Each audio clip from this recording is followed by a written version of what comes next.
news, breaking news, everyday news on Prince Miller Entertainment TV. Today is the 30th of September 2022. Remember guys to like, share, comment and follow.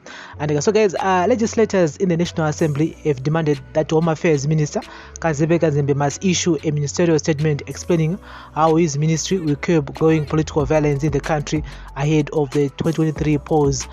But one of the main culprits accused of instigating political violence at the PF is denied reports implicating the ruling party in a spate of violence across the country.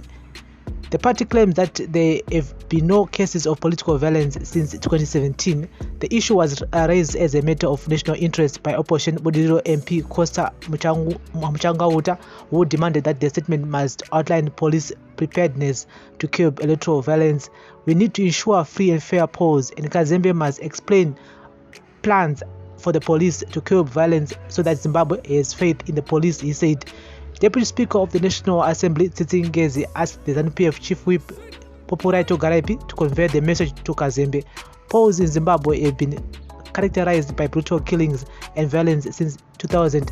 Zanu PF Director of Information, Tafazo Mugwadi, on Wednesday, however, told a Twitter space discussions hosted by the Zimbabwe Election Advocacy Trust that since 2017, when President Emerson Mnangagwa took over power following a coup, his new dispensation has been non-violent. He accused the opposition of fueling political violence, despite that during the campaign period to the March 26 by-election, Citizens Coalition for Change CCC member Mboneni Ncube was murdered in Kwekwe by Zanu PF members who stormed a stadium and attacked opposition supporters during party leader Nelson Chamisa's address.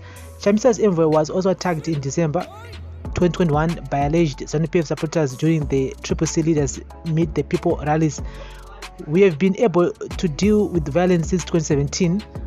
There are organizations that have been paid to make false claims about this country, and we will not tolerate them.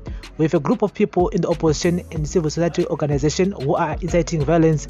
We have a formula on how to deal with them. This does not mean that we are going to kill them. Zanu PF doesn't believe in violence, Mugwadi said. He accused CCC of being sellouts after the party called on the United Nations to observe the country's 2023 elections. They want our elections to be interfered with by the Americans. We can't celebrate such people. We will deal with them on the ballot paper.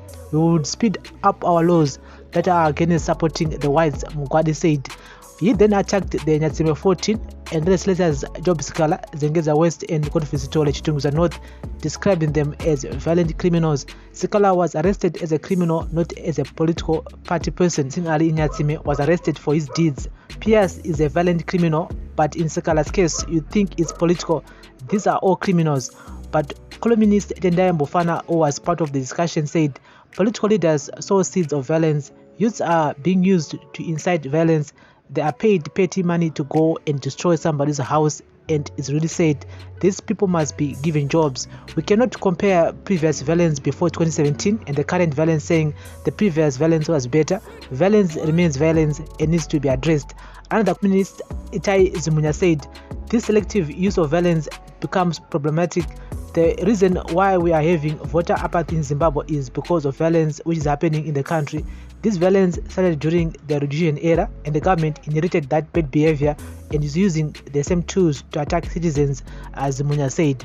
And so guys, in political violence, we've talked a lot about it here so many times, that violence is violence. Yes, it comes from the leaders and the politicians who use my youth to commit violence. People who instigate violence should be held accountable. As long as we keep on blaming each other, saying which it's CCC, it's Zanu PF, it's MDC Alliance, no one wants to be held accountable.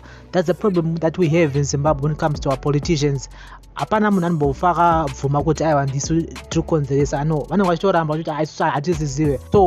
going to have a free and fair election in a political violence. And so we're going to be keeping you guys in the loop here. I still feel that it will start from the politicians themselves, because because